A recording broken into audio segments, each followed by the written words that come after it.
صل على محمد وآل محمد. أعوذ بالله من الشيطان اللعين الرجيم. بسم الله الرحمن الرحيم. لا حول ولا قوة إلا بالله العلي العظيم.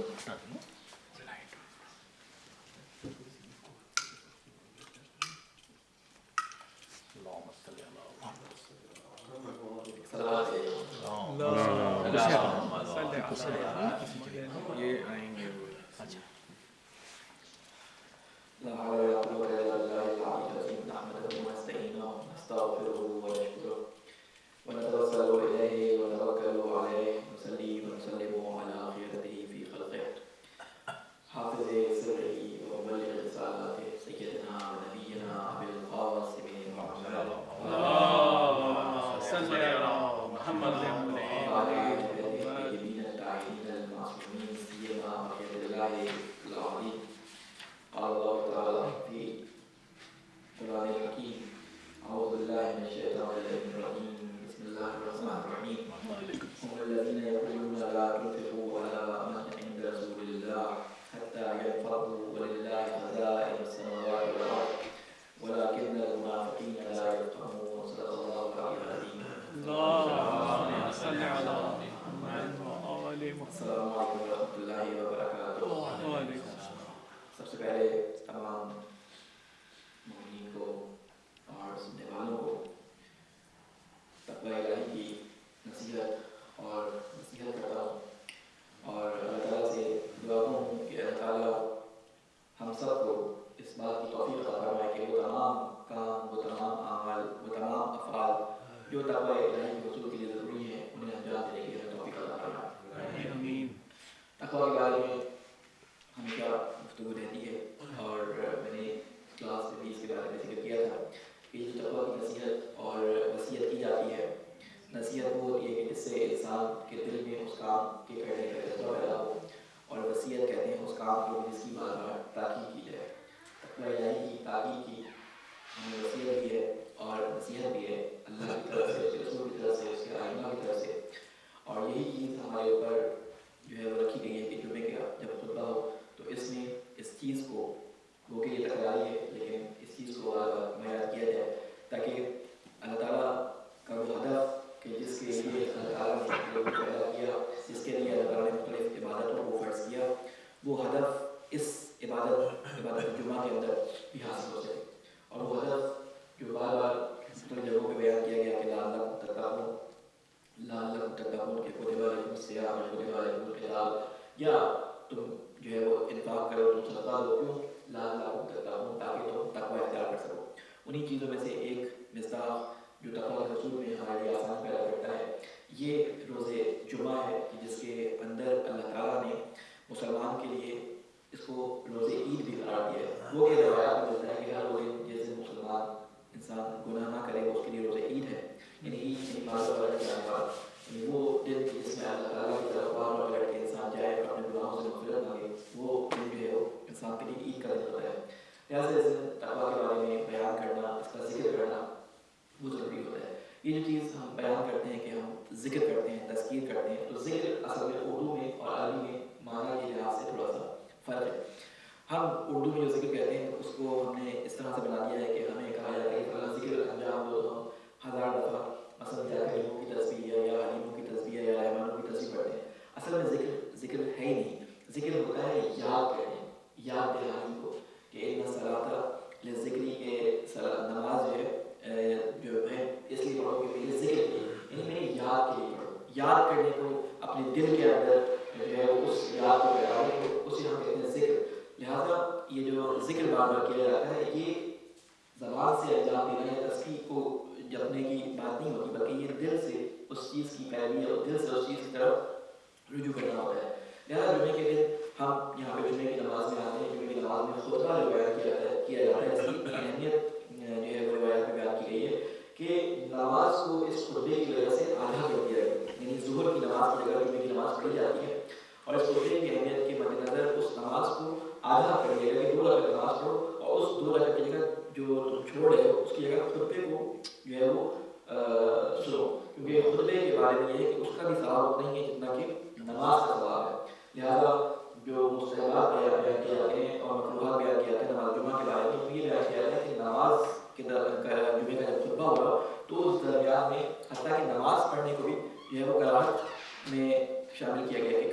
مطلوب ہے کہ اگر خطبہ دیا جائے اس موقع پر جو ہے وہ نماز ادا کی جائے.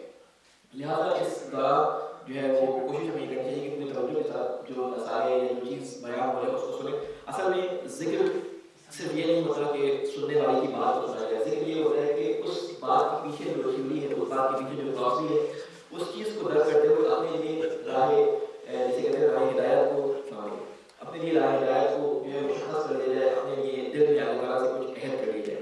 ہماری اسی سلسلے میں گفتگو چل رہی تھی سیرت النبی کے حوالے سے, اور سیرت النبی کے حوالے سے ہم نے اس کو 4 مراحل میں تبدیل کیا.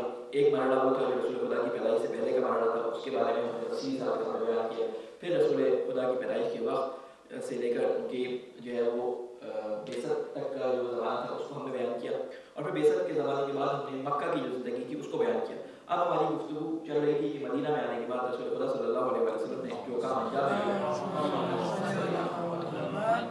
انجام دیے ان کاموں کو ہم ایک ایک کر کے بیان کر رہے ہیں. اور ہماری گفتگو پہنچی تھی کہ بنو نذیر کے واقعے کے بعد اور بنو مصطلق کی طرف جو غزہ بھیجا گیا, رسول خدا کو تشریف لے گئے, اور اس کے نتیجے میں جو بھی حالات ہوئے کہ ہزاروں کی تعداد میں لوگ قیدی ہو کے آ گئے, ہزاروں کی تعداد میں ان کو جانور ملے, مالک نہیں بتایا وہ سب لوگ جو ہے وہ قید ہو کے آ گئے, ان کے بڑے بڑے سردار مارے گئے, اور ان کے لوگ جو قید ہو گئے آئے ان میں سے ایک جو قیدی تھی وہ وہاں کے سردار کی بیٹی حضرت جویریہ تھی, کہ جنہوں نے بعد میں اسلام قبول کر لیا, اور رسول خدا نے ان سے جو ہے وہ اپنا رشتہ دیا, اور بعد میں رسول خدا کی وہ ازواج میں شامل ہو گئی, جن کے بارے میں تفصیل سے ہم پچھلے کیونکہ 1 مہینے کا گیپ آ گیا پچھلی دفعہ ہم اس کو ذکر کر چکے ہیں, کہ جس کے نتیجے میں ہوا یہ کہ ہزاروں لوگ جو قید ہو کے آئے تھے ان کی برکت سے کیونکہ اصحاب کے قیدی تھے, کیونکہ جو لوگ جنگ میں لڑتے ہیں, جو لوگ جنگ میں جاتے ہیں, جو مال غنیمت ہوتا ہے ان کے درمیان تقسیم ہو جاتا ہے, تو یہ قیدی بھی جو غلام کی صورت میں ان کے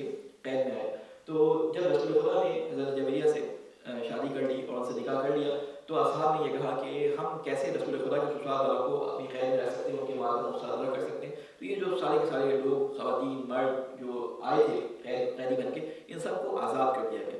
اور جب آزاد کر دیا گیا تو یہ ایک باعث برکت ہوا کہ ان لوگوں سے بہت سارے لوگ مسلمان ہو گئے, اور وہ قبیلہ جو مسلمانوں کا دشمن ہوا کرتا تھا وہ قبیلہ جو ہے وہ اللہ تعالیٰ کے دین میں داخل ہو گیا. اکثر اللہ تعالیٰ کے دین میں داخل ہو گیا اور مسلمانوں کا ان پہ ہولڈ ہو گیا. یہاں تک گفتگو جب ختم ہو گئی تو بنی مصطلق سے جب واپس آ رہے تھے, یہ سارے واقعات اس وقت کے, اب جو آج واقعہ بیان کر رہا ہوں یہ بہت جیسے کہتے ہیں کرٹیکل ایک آج واقعہ بیان کر رہا ہوں, کیونکہ اس کے بارے میں عموماً ہمارے لوگوں کو پتہ نہیں ہوتا. میں تاریخی کچھ حقائق کو آپ کے سامنے جو تاریخ میں لکھا ہے وہ تمام چیزیں آپ کے سامنے بیان کر رہا ہوں. اس میں اہل سنت اور اہل تشیع کے درمیان ابھی میں کچھ وہ نہیں کر رہا. یہ ساری چیزیں بیان اس لیے کر رہا ہوں کہ ہمارے لوگوں کو معلوم ہو کہ اہل سنت کی تاریخ میں یا جو تاریخ کے اندر کیا چیز موجود ہے.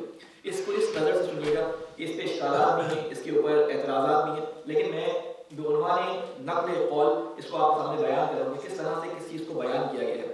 جب رسول اللہ کا قافلہ واپس آ رہا تھا بنی مصطلق کی اس کی فتح کے بعد, تو ہر مقام پہ ہوتا یہ تھا کہ قافلے جب چلتے تھے تو اس کا طریقہ کار یہ ہوتا تھا کہ صبح منہ سویرے جو ہے وہ قافلے نکل جایا کرتے تھے, اور جب سورج اپنی پوری آفتاب کے ساتھ چمکنے لگتا تو یہ قافلے ٹھہر جایا کرتے تھے کسی مقبرستان میں یا سایہ دار جگہ خیمے لگا لیا کرتے تھے, اور اس کے بعد جب ذرا سایہ ہوتا تو یہ قافلے دوبارہ چل دیا کرتے تھے.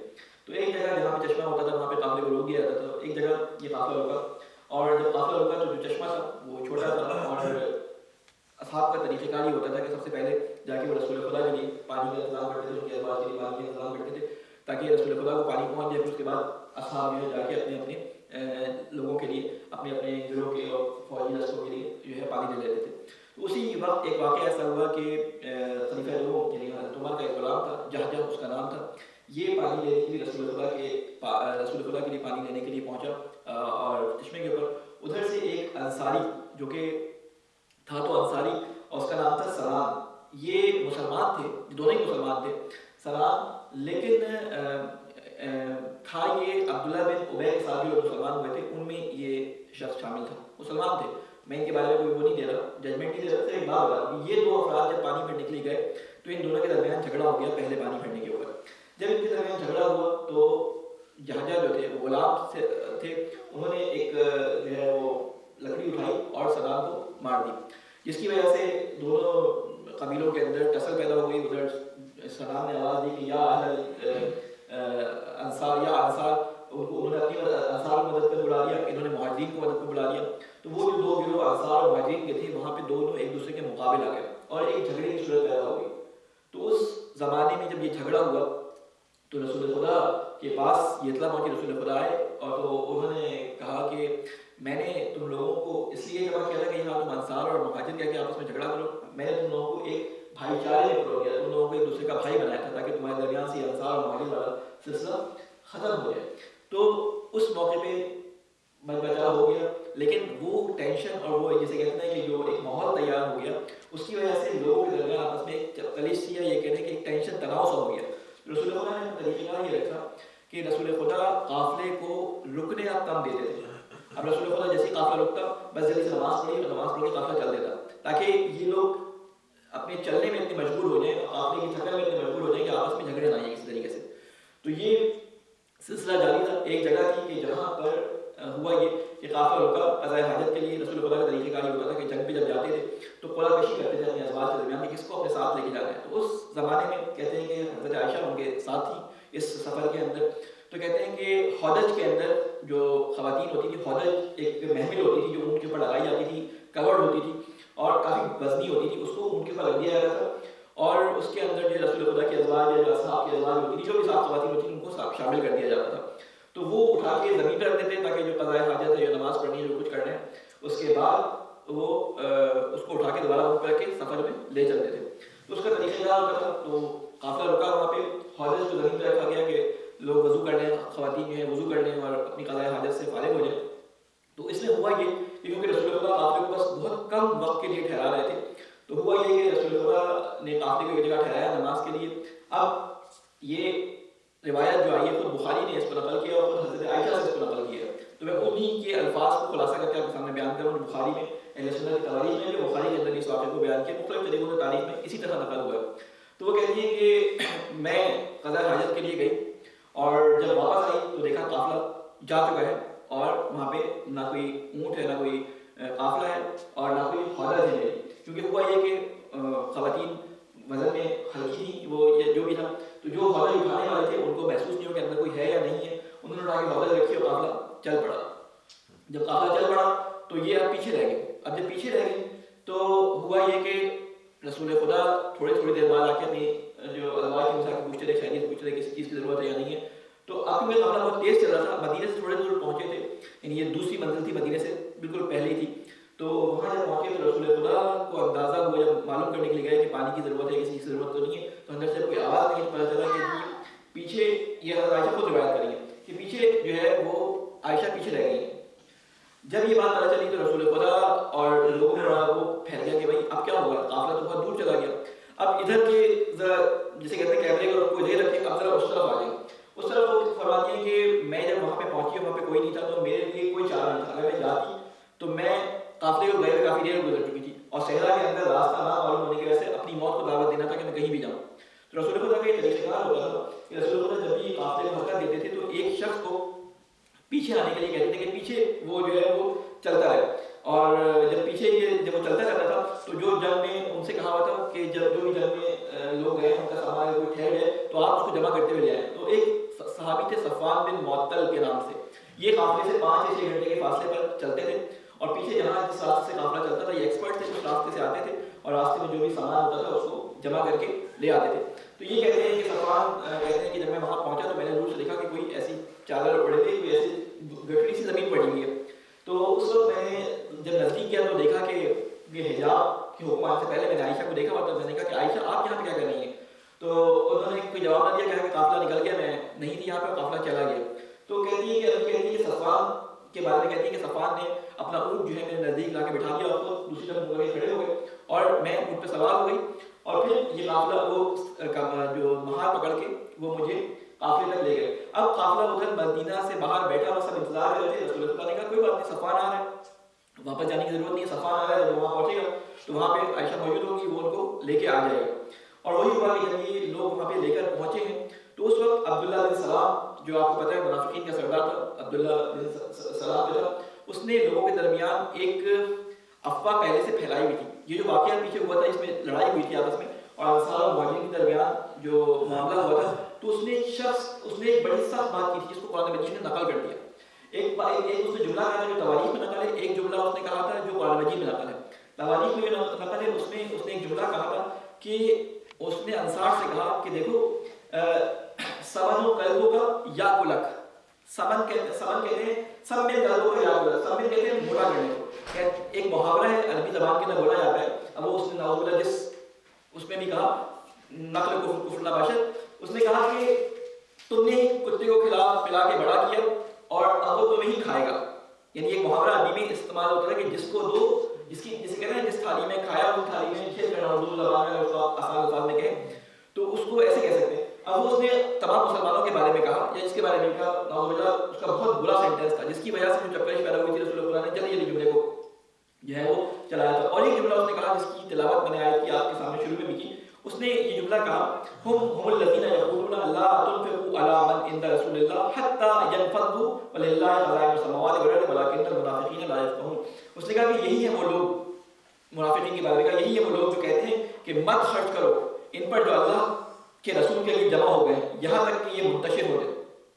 یعنی اس نے کہا کہ اب ہم جا کے کیا کام کریں گے, جب مدینے پہنچ جائیں گے تو اب یہ کام کریں گے کہ یہ مہاجرین ہمارے پر دانت نکال رہے ہیں, ہمارے اوپر یہ غلام جو ہے ہمارے اوپر جو ہے ہمارے ایک انصاری کو مارتا ہے اور اوپر سے غصہ بھی کرتا ہے, تو ہم جا کے ان پہ جو ہم نے خرچ کیا تھا ہم ان پہ خرچ کرنا چھوڑ دیں گے. یعنی کوئی صدقہ کوئی انفاق ان کو ہم نہیں دیں گے, یہ ہمارا مال کھاتے ہیں, ہماری زمینوں پہ کام کرتے ہیں, ہماری وجہ سے ان کو جو ہے بزنس ملا, ہماری وجہ سے ہمارے خاندانوں میں انہوں نے شادیاں کی, وہ سارے واقعات آپ سن چکے ہیں.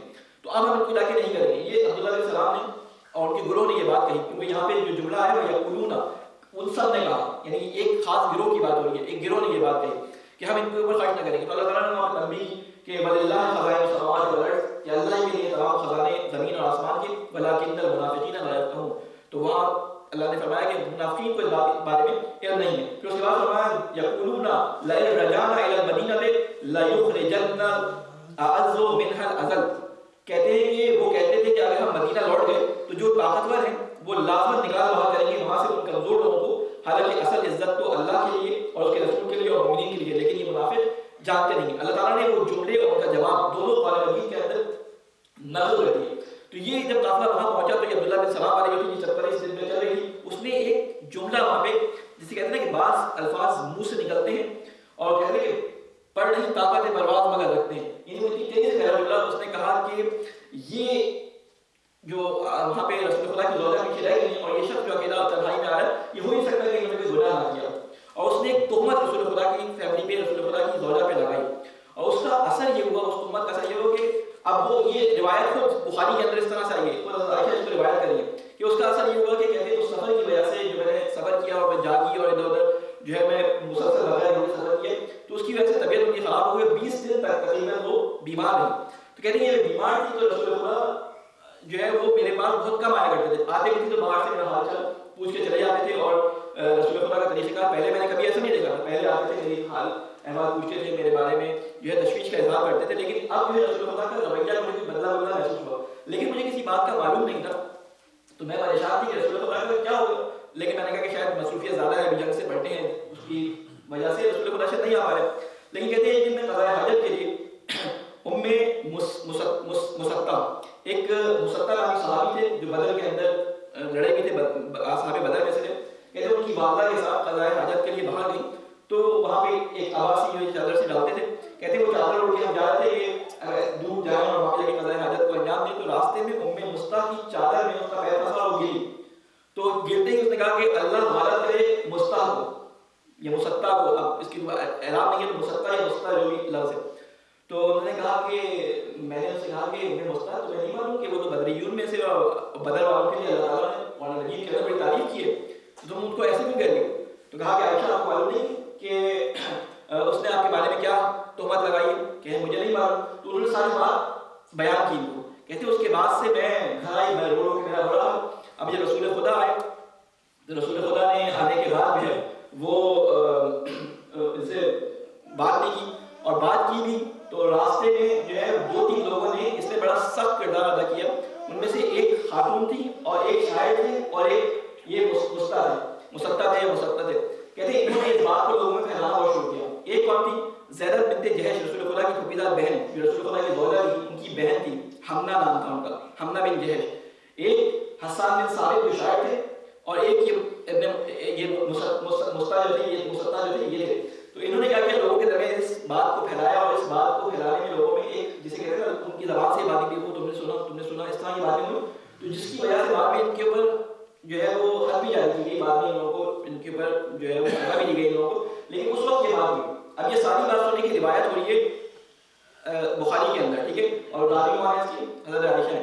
یہ ساری بات کس کے بعد کہتے ہیں کہ رسول خدا جو ہے وہ ایک دن مسجد میں گئے، بڑے نالا اور پریشان تھے، اور انہوں نے کہا کہ میں تمہارے درمیان بھائی چارگی کے درد دینے آیا تھا، اور نوبت اب یہاں تک آ گئی ہے کہ لوگ میرے خاندان کے بارے میں مجھے اذیت کرتے ہیں، لوگ میرے خاندان کے بارے میں مجھے اذیت کرتے ہیں. یہ بات کر رہے تھے تو ادھر سے سعد بن اوس کے جو سردار تھے، سعد بن معاذ، وہ کھڑے ہوئے کہا کہ رسول خدا آپ حکم کریں، ہمارے درمیان سے اگر کوئی شخص ہے تو ہم اس کی گردن کاٹ کے آپ کے سامنے رکھ دیں گے اگر کسی نے ایسا کام کیا، اور اگر یہ خزرج کے درمیان سے ہے تو سعد بن عبادہ جو ہے وہ کھڑے ہوں اور وہ یہی کام کر کے آپ کو دے دے. تو سعد بن عبادہ ادھر سے کھڑے ہوئے، کہتے ہیں کہ تمہیں معلوم ہے کہ تمہارے اندر سے وہ شخص نہیں ہے، اور خزرج میں سے تم اس طرح کی بات کرو گے، تمہارے اندر سے ہوتا تو بھی اس کی حمایت میں کھڑے ہو جاتے. آپس میں یہ جھگڑ پڑے. جب یہ جھگڑ پڑے تو رسول اللہ ناراض ہو کے وہاں سے چلے گئے. کہتے ہیں کہ میں تمہارے جھگڑے کے لیے نہیں آیا تھا، یہاں پہ میں تم سے بات بیان کرنے آیا تھا، تم یہاں پہ جھگڑنا شروع ہو گئے. جب یہ ناراض ہو کے چلے گئے تو اب یہ بیان کرتے ہیں کہ اس وقت، اب یہ تواریخ کے اندر میں اس چیز کو نقل کروں، اب اس کے بعد نقل بھی بیان کروں گا آپ کو، ٹھیک ہے. یہ بات اس لیے بیان کروں کہ آپ لوگوں کے ذہن میں پورا نقشہ ہو کہ بات کیا ہوئی ہے، ٹھیک ہے. تو وہ کہتے ہیں کہ رسول خدا نے وہ جو دشمنیوں کی بنیاد جسے پڑھی ہے وہ شاید اس جگہ سے پڑھی ہو، اگر تاریخی یہ بات میں کوئی حقیقت ہو تو. کہتے ہیں کہ رسول خدا نے اس بات کی تحقیق کے لیے کہ آیا یہ تہمت، یہ بات صحیح ہے نہیں صحیح، دو لوگوں کو مأمور کیا. ان میں سے ایک تھے حضرت علی اور ایک تھے اسامہ، حضرت زید کے بیٹے، منہ بولے بیٹے تھے حضرت زید، رسول خدا کے ان کے بیٹے اسامہ. ان کو مأمور کیا کہ جاؤ اس معاملے کی تحقیق کرو کہ آیا معاملہ صحیح ہے نہیں صحیح. تو اس میں سے انہوں نے کہا کہ بریرہ نامی ایک کنیز تھی حضرت عائشہ کی، کہ اس کو بلاؤ، 24 گھنٹے ان کے ساتھ رہتی ہے، انہوں نے ان میں کوئی ایسی چیز دیکھی یا نہیں دیکھی. تو خیر حضرت علی نے تحقیق شروع کی، بریرہ کو بلایا، اس سے کہا کہ تم نے کوئی ایسی بات محسوس کی ہے، کوئی ایسی بات نوٹ کی؟ تو نے کہا نہیں، میں نے ان کو آج تک کبھی اس طرح کی ایکٹیویٹیز میں ان سے کوئی ایسی بات نہیں کی جس کے بارے میں تم سے بیان کر سکوں. تو انہوں نے کہا کہ دیکھو میں تمہاری کھال اڑاؤں گا، تم سے جھوٹ بولا. یہ بات نقل ہو رہی ہے اس روایت کے اندر کہ امام علی نے کہا نعوذ باللہ کہ میں تمہاری کھال اڑاؤں گا، تم نے یہ بات نہیں بولی. اور رسول خدا ناراض ہیں، لوگوں سے تحقیق کراتے پھر لوگوں سے مشورے کرتے پھر. اس روایت کا ذوق یہاں پہ نظر آئے گا ابھی آپ کو کچھ چیزوں کے، میں اس کے اوپر نقل بھی کروں گا، میں بیچ میں چھوڑوں گا نہیں اس کو، انشاءاللہ دوسرے خطبے میں اس کو جاری کروں گا. تو اب ہوا کیا کہ جب یہ بات ہوئی تو اسامہ سے پوچھا، تو اسامہ نے کہا میں نے بھی اس طرح یہ کوئی چیز دیکھی، میں نے بچپن سے گھروں میں پلا بڑا ہوں، رسول خدا آپ کے گھروں میں پلا بڑا ہوں، ٹھیک ہے، تو میں نے اس طرح کوئی چیز ایسا محسوس نہیں کیا. یہ بات خیر ختم ہو گئی. پھر رسول خدا ایک دن جب وہاں پہ گئے، رسول خدا نے کہا یہ کہتے ہیں ابو ایوب انصاری کی بات ہے، ابو ایوب انصاری وہی جن کے گھر میں رسول خدا نے مدینے میں پہلا قیام کیا تھا. تو کہتے ہیں ابو ایوب انصاری کہتے ہیں کہ میں اپنی گھر میں زوجہ کے پاس گیا اور زوجہ سے کہا، میں نے اپنے زوجہ سے پوچھا کہ اگر تم عائشہ کی جگہ ہوتی تو تم کیا یہ کام کرتی؟ تو کہتی میں کیوں ایسا کام کرتی، میں شریف گھرانے کی عورت ہوں، میں آپ کی بیوی ہوں، میں کیوں ایسا کام کرتی؟ کہتے ہیں کہ کیا تم فکر کرتی ہو کہ میں اگر صفوان کی جگہ ہوتا میں کوئی ایسا کام کرتا؟ تو انہوں نے کہا کہ آپ کو میں جانتی ہوں، آپ ایک نیک مسلمان ہیں، دیندار ہیں اور ایک شریف خاندان سے، آپ کیسا کام کرتے؟ تو کہتے ہیں اگر میں اور تم ایسا کام نہیں کر سکتے، وہ تو نبی کی بیوی ہیں اور وہ مثال کے طور پہ فلاں ہیں، تو وہ بھی ایسا کام نہیں کر سکتی. یہ بات رسول خدا تک پہنچی. اور پھر کچھ اور بھی لوگ اصحاب کے اقوال بھی پہنچے کہ رسول خدا سے ایک صحابی نے کہا کہ رسول خدا یہ بتائیں کہ آپ کی جسم پہ کوئی مکھی بیٹھتی ہے؟ تو نہیں، کہ مکھی تو گندگی بیٹھتی ہے. تو کہتے ہیں جب اللہ تعالیٰ یہ پسند نہیں کرتا کہ آپ کی جسم پہ کوئی مکھی آ کے بیٹھے، تو وہ ایسے پسند کر سکتا ہے کہ کوئی گندی عورت سے آپ کی شادی کرا دے. تو رسول خدا کو یہ بات بڑی تسکین ہوئی. پھر رسول خدا جو ہے وہ اپنی زوجہ کے پاس اور کہا کہ خدا نخواستہ اگر تم سے کوئی ایسی بات ہو گئی ہے تو تم توبہ کر لو، اگر نہیں ہے تو مجھے بتا دو. تو کہتے ہیں کہ میں نے جواب نہیں دیا. یہ کہتی میں نے جواب دیا. تو کہتے ہیں کہ میں اسی حالت میں غصے میں اپنے باپ سے کہا کہ آپ کو جواب دیں. تو انہوں نے کہا ہم کیا جواب دیں رسول خدا کو؟ یعنی یہ ایز اٹ از الفاظ بخاری کے اندر اور تاریخ کی کتابوں میں موجود ہیں. میں اس لیے جرأت کر رہا ہوں کہ آپ کے سامنے بیان کر دوں. ایک سوال بھیجیں محمد علیہ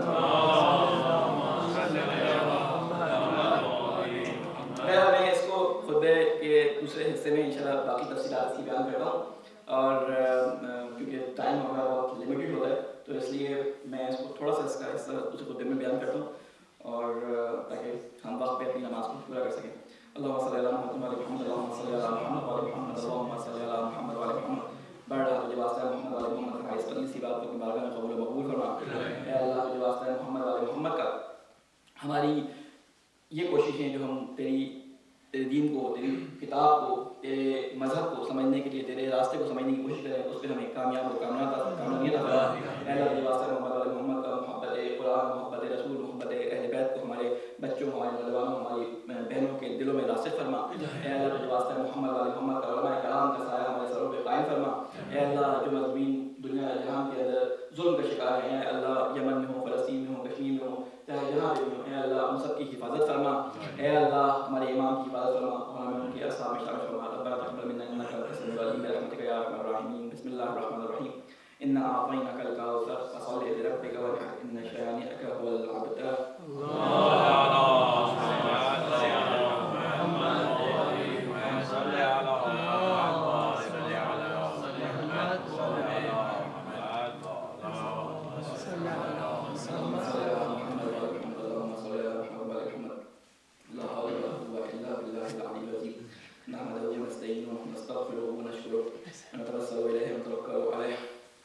الصلاة والسلام على سيدنا ونبينا بالقاسم محمد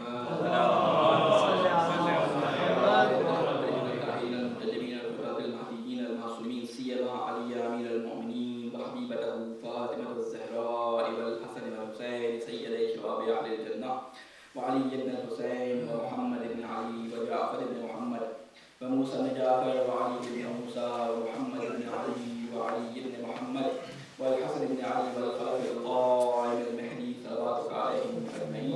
اللهم اغفر للمؤمنين والمؤمنات والمسلمين والمسلمات الاحياء منهم والاموات تاب بيننا وبينهم بالخيرات انك مجيب الدعوات انك على كل شيء قدير. صلوات سب سے پہلے اپنے آپ کو اور تمام مومنین مومنات کو تقوی الہی کی وصیت اور نصیحت کرتا ہوں اور اللہ تعالیٰ سے دعا کرتا ہوں کہ تمام جو کام جو ہم تیری خوشنودی کے لیے اپنی تئیں انجام دیتے ہیں ان کو اپنی بارگاہ میں قبول و مقبول فرما۔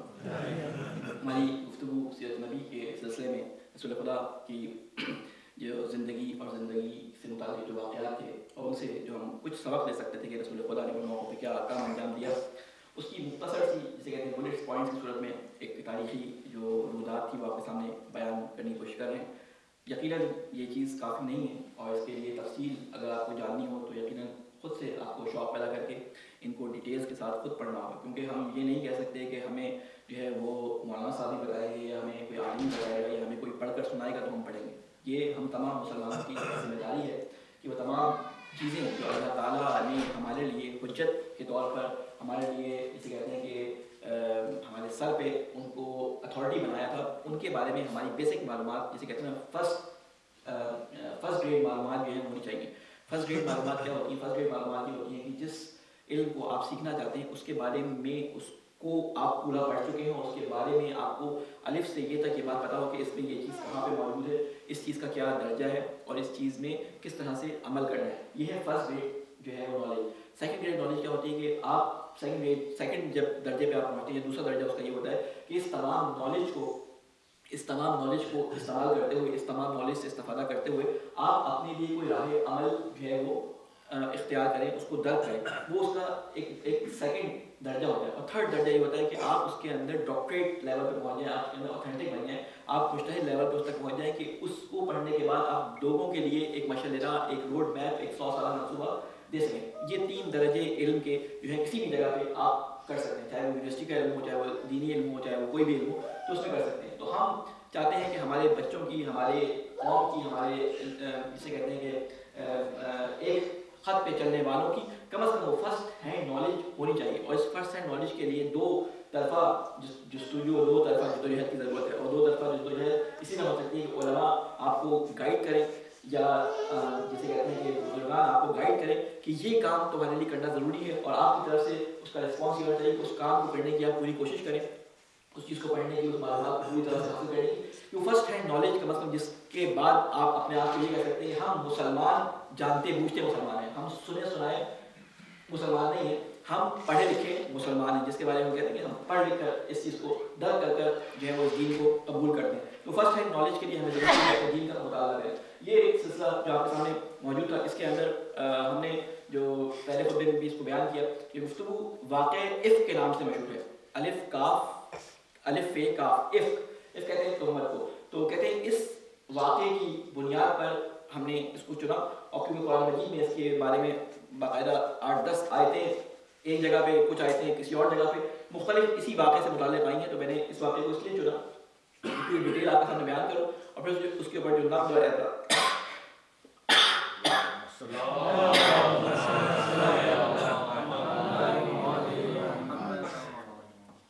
اس کے اوپر جو نقد اور اس کے بارے میں جو اعتراضات ہیں ان کو بھی آپ کے سامنے رکھوں, تاکہ آپ کے ذہن میں ایک کسی چیز کو توڑنے کا طریقہ معلوم ہو. کیونکہ بعض دفعہ ایک طرف کی بات سن کر آپ کے ذہن کا رجحان ایک طرف ہو جاتا ہے, لیکن جب اس کے مخالف آڈیو سنتے ہیں تو وہ پوری بات جو آپ کے ذہن میں ایک بلڈنگ کو تعمیر کر چکی ہوتی ہے اس بلڈنگ کو مسمار کر دیتی ہے.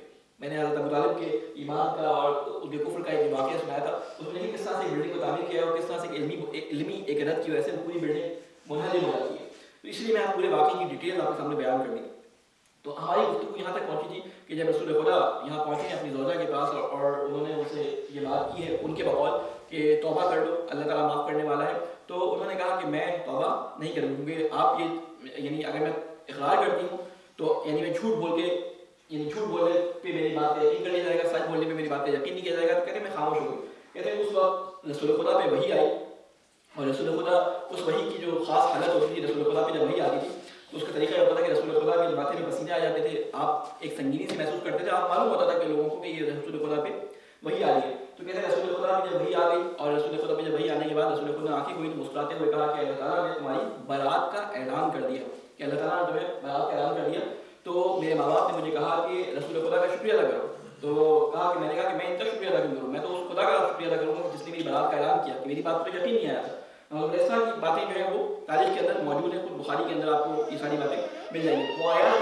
وہ آیات یہ آیات کہ ان الذین جاؤوا بالافک عصبۃ منکم لا تحسبوه شرا لکم بل هو خیر لکم لکل امرئ منهم ما اکتسب من الاثم والذی تولى کبرہ منهم له عذاب عظیم.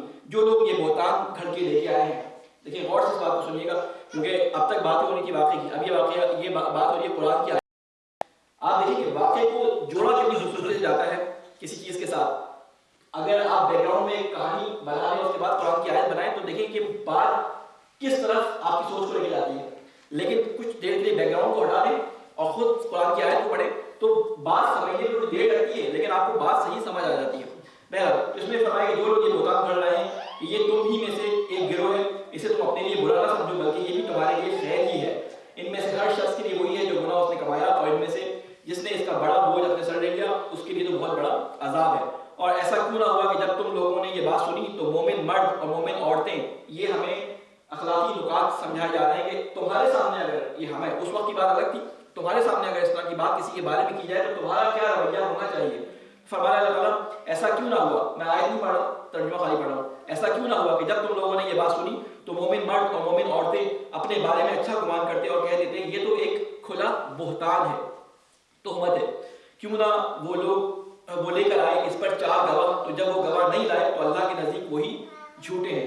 جب بھی کسی پہ تہمت لگائی جاتی ہے تو اللہ تعالیٰ نے کچھ قوانین بیان کیے کہ اس کو تہمت کو ثابت کرنے کے لیے 4 گواہ لانے ضروری ہیں, اور اللہ تعالیٰ کا بڑا سخت عذاب ہے. اور ائمہ علیہ السلام نے رسول خدا نے بڑی سخت سزائیں دی ہیں, یعنی جو سزا اس مجرم شخص کو ملنی چاہیے تھی اگر وہ ثابت نہیں ہو سکا جرم, تو جنہوں نے شکایت کی تھی ان کے اوپر وہی حد جاری ہو جاتی ہے کہ جو اس شخص پہ جاری ہونی تھی وہ جاری ہونی ہوتی ہے اگر جرم ثابت ہو جائے. تو فرماتے ہیں کہ کیوں نہیں وہ لے کر آئے 4 گواہ, ٹھیک ہے, اللہ کے نزدیک وہی جھوٹے ہیں. اور اگر نہ ہوتا اللہ کا فضل اور اس کی رحمت تو تم پر دنیا اور آخرت میں تو ضرور تمہیں پہنچاتا بہت بڑا عذاب اس معاملے کے باعث جس کا تم نے چرچا کیا.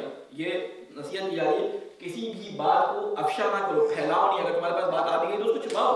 رسول خدا کو باقاعدہ اذیت دی گئی اس وجہ سے. آپ سوچتے ہیں کہ آپ تصور کریں, ہم تصور نہیں کر سکتے, ہم کیونکہ بہت بعد والے زمانے میں تو ہم اس چیز کو درد نہیں کر سکتے. آپ اس کو اپنے بارے میں درد کریں کہ اگر آپ کے ساتھ ایسا ہو جائے تو آپ کے ذہن میں کیا ہوگا, آپ کی زندگی کتنی اجیرت ہو جائے گی. تو اگر نہ ہوتا اللہ کا فضل اور اس کی رحمت تو دنیا اور آخرت میں تو ضرور تمہیں پہنچاتا بڑا عذاب اس معاملے میں جس کا تم نے چرچا کیا. جب تم لے رہے تھے اسے اپنی زبانوں سے اور تم اپنے منہوں سے وہ کچھ کہہ رہے تھے جس کے بارے میں تمہیں کوئی علم نہیں تھا, تو تم اسے معمولی سمجھ رہے تھے جبکہ اللہ کے نزدیک یہ بہت بڑی بات تھی. اور ایسا کیوں نہ ہوا کہ جب تم نے اسے سنا تو کہتے کہ ہمارے لیے جائز نہیں کہ ہم ایسی بات زبان پر لائیں, اور کہتے کہ اے اللہ تو پاک ہے اور تو ایک پاک ہے, یہ تو بہت بڑا بہتان ہے جو لگایا جا رہا ہے. اللہ تمہیں نصیحت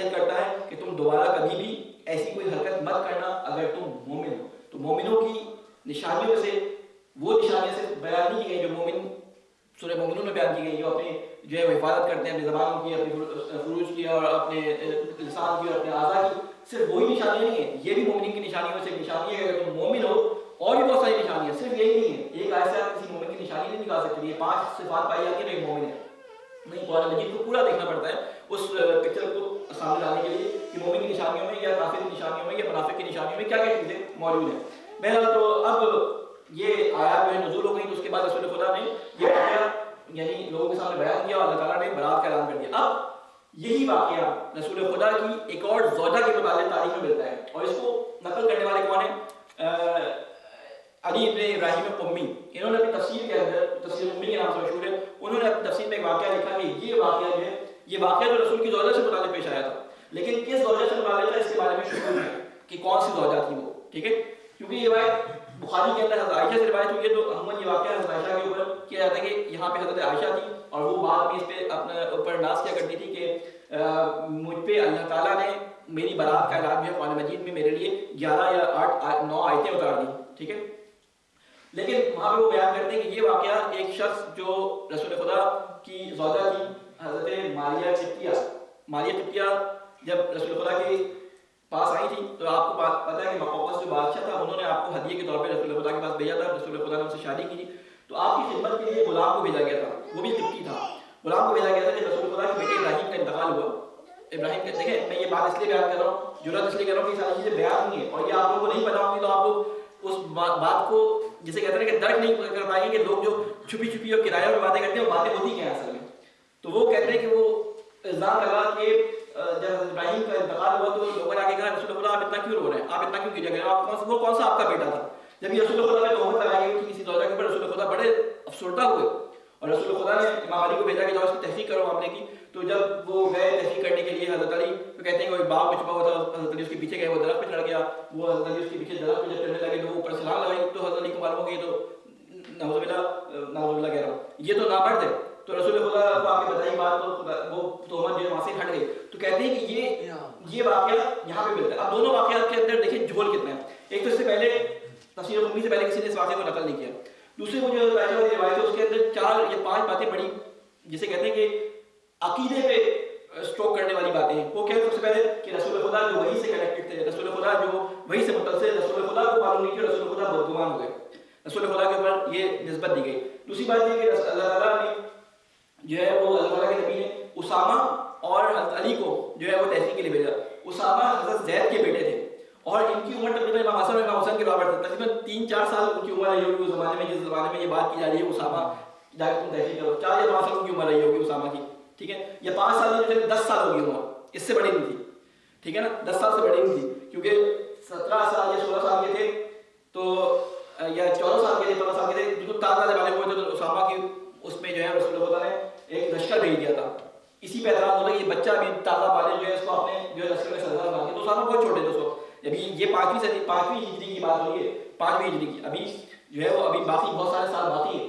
ٹھیک ہے نا, تو اگر 10 سال کا ہی بات ہے تو اسامہ بہت چھوٹے تھے. چوتھی بات یہ کہ رسول خدا کے بارے میں کہ رسول خدا لوگوں کے کہنے میں آ کے رسول خدا نے کس طرح اس بات کو باور کر لیا, جبکہ رسول خدا جانتے تھے, رسول خدا پہ وہی آتی تھی, رسول خدا ایسے معاملے کے اندر کسی کے اوپر بھروسہ نہیں کر سکتے تھے. بہت سارے اس طرح کے اشکالات ہیں کہ جس کے بارے میں کہا جا سکتا ہے. دوسری بات یہ کہ جو روایت ہے, اس روایت کا جو راوی ہے ان میں بھی سلسلہ منقطع ہے, بیچ میں سلسلہ منقطع ہے, جس کی وجہ سے اس روایت کو جو علماء کہتے ہیں کہ جو رجال کی علم کے بنیاد پر اس روایت کو صحیح نہیں مانا جا سکتا.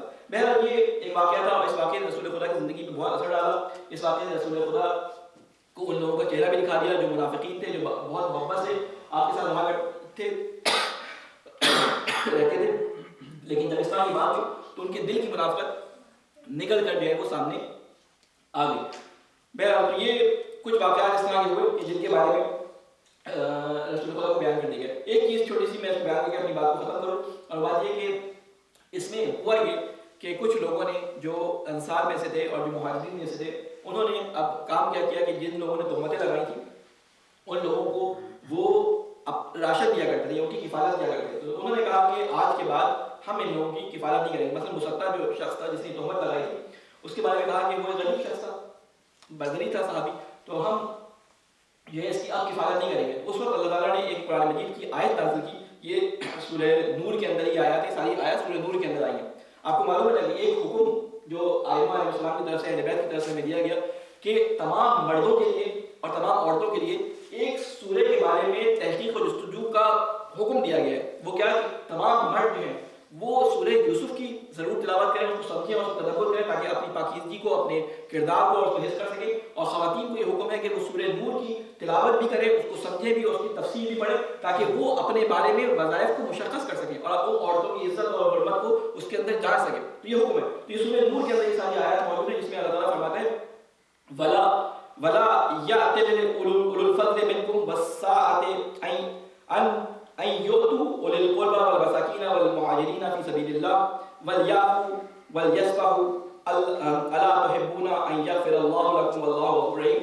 اور قسم نہ کھائیں, جنہوں نے قسم کھانے کی بدلا نہیں کریں گے اس کے بارے میں اللہ تعالیٰ نے فرمایا اور قسم نہ کھائیں تم میں سے فضیلت اور خوشادگی والے لوگ اس پر کہ وہ اپنے اموال میں سے دیں قرابت داروں کو, مساکین کو اور مہاجرین کو اللہ کی راہ میں, اور چاہیے کہ وہ معاف کر دیں اور درگزر سے کام لیں. کیا تم یہ نہیں چاہتے کہ اللہ تمہیں معاف کر دے؟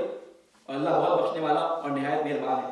اس آیت سے ہم اپنے لیے کیا حکم لے سکتے ہیں؟ ان سارے واقعات سے ہم اپنے لیے کیا حکم لے سکتے ہیں؟ ان واقعات سے, ان آیات سے ہمیں اپنے لیے حکم یہ لینا ہے کہ آج کے زمانے کے اندر, آج کے زمانے میں ہمارے ساتھ اگر کوئی واقعہ ہوتا ہے, ہمارے معاشرے کے اندر کوئی واقعہ پیش آتا ہے تو ہمیں اس کو کس طرح سے اینالائز کرنا ہے, کس طرح سے اس کو دیکھنا ہے. ایسی واٹس ایپ پہ آئی ہوئی, فیس بک پہ آئی ہوئی خبر کو ہمیں یقین کی نظر سے نہیں دیکھنا. قرآن مجید میں اللہ تعالیٰ فرماتا ہے سورہ حجرات کے اندر کہ جب کوئی فاسق تمہارے پاس خبر لے کے آئے, کوئی فاسق تمہیں کوئی خبر دے تو پہلے اس کی تحقیق کرو, اس کے بعد اس خبر پہ جو ہے وہ اعتماد کرو. تو لہٰذا یہ تمام واقعات ہمارے اپنے لیے ہیں کہ ہم اس میں سے اپنے لیے رہنمائی لیں اس سیرت میں سے, کیونکہ اللہ تعالیٰ نے رسول کو اور قرآن کو دونوں کو ہمارے اوپر حجت قرار دیا تھا. رسول اگر نہیں ہوں گے تو ہم قرآن کو نہیں سمجھ سکتے کیونکہ رسول کے ذریعے قرآن ہم تک پہنچا ہے. تو لہٰذا سب سے پہلے رسول خدا صلی اللہ علیہ وسلم کو اچھی طرح پہچانیں, اس کی وجہ سے قرآن مجید کو اچھی طریقے سے پہچانیں. قرآن مجید اللہ کی وہ کتاب ہے کہ جو ہمیں عملی طور پہ لکھی ہوئی صورت میں, اور رسول خدا عملی طور پہ اس قرآن کو تفسیر کی صورت میں ہمارے سامنے بیان کرتے ہیں تاکہ ہم اس سے اپنا جسے کہتے ہیں کہ راستہ معین کر سکیں. اللہ تعالیٰ سے دعا ہے کہ اللہ مجھے واسطہ محمد والے محمد کا میں اس طریقے سے بات کو اپنے بارے میں قبول و مقبول فرما. اے اللہ مجھے واسطہ محمد والے محمد کا کہ جہاں جہاں مومنین پہ اور مسلمانوں پہ جہاں جہاں مختلف قسم کے ظلموں کا شکار ہیں, اللہ تعالیٰ ان کو اس ظلم سے نجات عطا فرما. اے اللہ مجھے واسطہ محمد والے محمد کا قرآن اور اہل بیت کی محبت کو ہمارے دل میں راسخ فرما. اے اللہ مجھے واسطہ محمد والے محمد کا وہ علماء جنہوں نے اس علم کو, اس دانش کو پہنچانے میں ہم تک کوششیں کی ہیں اور اس کے زحمتیں اٹھائی ہیں, اے اللہ ان کی جو ہے عمروں کو طولانی فرما, ان کا سایہ ہمارے سروں پہ قائم فرما. جو اس دنیا سے جا چکے ہیں ان کی قبروں پہ اپنی رحمت نازل فرما. ہمارے مرحومین, اس گھر کے صاحبانہ کے مرحومین کی روح کو شاد فرما, ان کی قبروں پہ اپنی رحمت نازل فرما.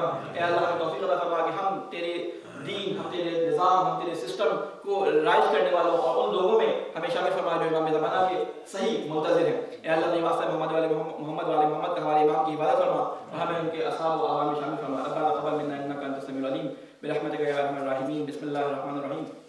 انا اعطيناك الكوثر فصل لربك وانحر ان شانئك هو الابتر.